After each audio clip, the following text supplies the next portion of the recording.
વાત ખારીકટ કેનાલની કરીએ। અમદાવાદ પૂર્વ વિસ્તારમાંથી પસાર થતી ખારીકટ કેનાલ જે છે તે હવે ભૂતકાળ બની જશે। જી હા, જાણકારી મળી રહી છે તે અનુસાર તેને ઢાંકીને રોડ બનાવવાની જે કામગીરી છે તે હવે પૂર્ણ થઈ ગઈ છે। 12 કિલોમીટર લાંબી ખારીકટ કેનાલને સંપૂર્ણપણે ઢાંકી રોડ બનાવવાની કામગીરી અત્યારે 42% જેટલી પૂર્ણ થઈ છે। 142 વર્ષ જૂની આ ખારીકટ કેનાલ છે, જે કેનાલ પહેલા ગંદકીથી ભરેલી રહેતી હતી, જેના પર હવે માર્ગ બનાવવાની કામગીરી પૂર્ણતાને આરે છે। ખારીકટ કેનાલને ઢાંકી તેના પર રોડ બનાવતા લોકોને વર્ષો જૂની કેનાલની ગંદકીમાંથી મુક્તિ મળી છે।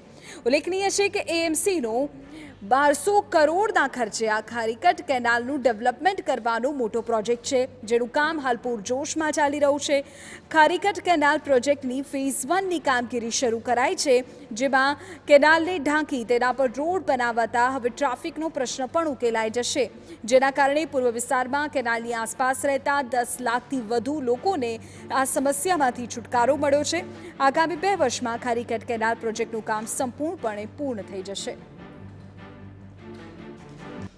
અમદાવાદમાંથી પસાર થતી ખારીકટ કેનાલ એક સમયે ગંદકી અને દુર્ગંધ માટે લોકો ત્રાહિમામ પોકારી ગયા હતા। હવે આ જ ખારીકટ કેનાલના આ દ્રશ્યો છે કે જ્યાં પૂર ઝપાટે કામ ચાલી રહ્યું છે।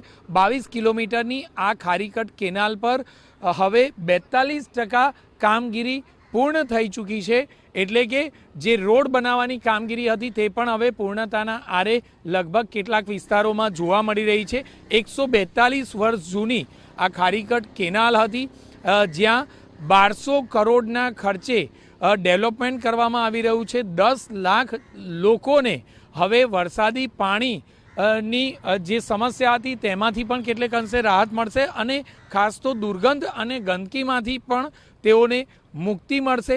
5 તબક્કામાં અલગ અલગ રીતે આ ખારીકટ કેનાલ ડેવલપમેન્ટ પ્રોજેક્ટ હાથ ધરવામાં આવ્યો છે, જેમાં મહદઅંશે કામગીરી લગભગ 42% પૂર્ણ થઈ ચૂકી છે।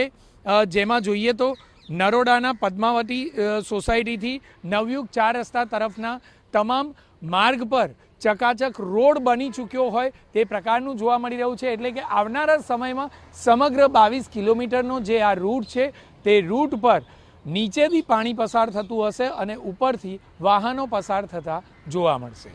કેમેરામેન દીપક સેન સાથે જિગ્નેશ પટેલ, TV9 અમદાવાદ।